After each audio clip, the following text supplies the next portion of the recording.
So in this video, we're going to talk about which method you should use. How do you choose which method to solve a system of linear equations? So I have a few examples, and I'm probably not going to solve them all, but just talk about how I choose the best method to solve the system with how it's set up. So taking a look at the first one, we have two equations.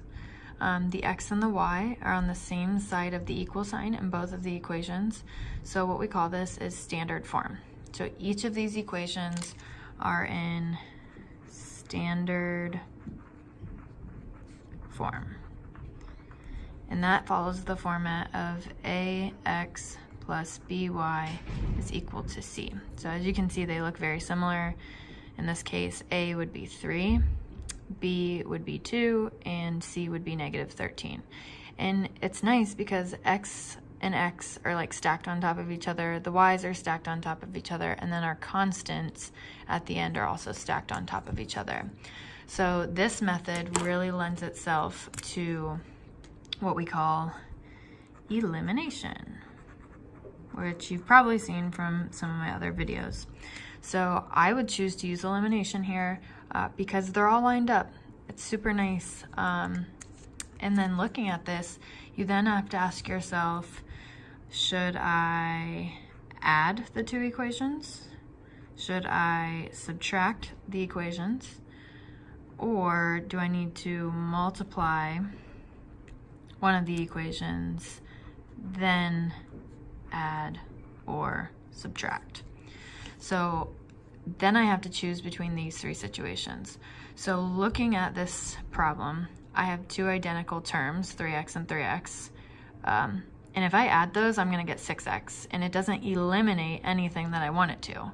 So then I'm going to ask myself, maybe I should subtract. So 3x minus 3x would give me a 0. So I'm going to use elimination, and I am going to subtract for this problem. So I would put a huge subtraction sign out front, and then I would put parentheses around the bottom, and every single term should be subtracted. So I would ask myself, what's 3x minus 3x?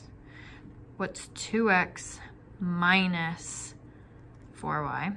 And then what's negative 13 minus 1? So I'm subtracting all the way through. So that's kind of how you need to recognize when you should use elimination. So now moving on, I've got two examples here. In both of these examples, you have, this says y equals all this stuff. And then again, you have y equals all this stuff. So we have a y, both isolated on the left-hand side of the equation. So the best method to use here is going to be the equal values method, because both of the equations are equal to the same variable. So it would look something like this.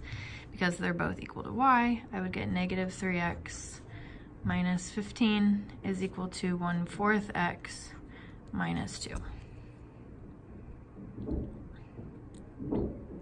Okay, so then I give you a second example over here because it doesn't always have to be y equals something. It could be a different variable. So for example here, we have that x is x is isolated on the left-hand side of the equal sign, and it's equal to this stuff.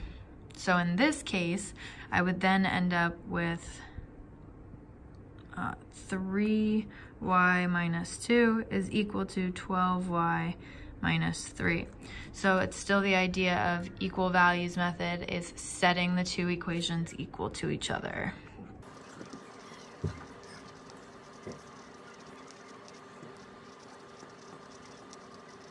So that is when we use the equal values method. And then lastly, we have our substitution method. And the reason we would want to use substitution here, so this situation, we're going to use substitution. And that's because we know what x is equal to. It may not be a number. X is equal to this expression here, 3y minus 5. And then in our second equation, we know that there's an x. So we can then switch those two blobs. But because the one variable is solved for or isolated, we get to use the substitution method because our second equation, there is no variable isolated. So when we use this method, it would look something like this. 2, and then we replace the x with what we know it's equal to, so 3y minus 5. And then we finish the rest of this second equation. And now I'm working with one variable, and it's a lot easier to solve. So that is how we kind of determine which method we should use when solving a system of linear equations.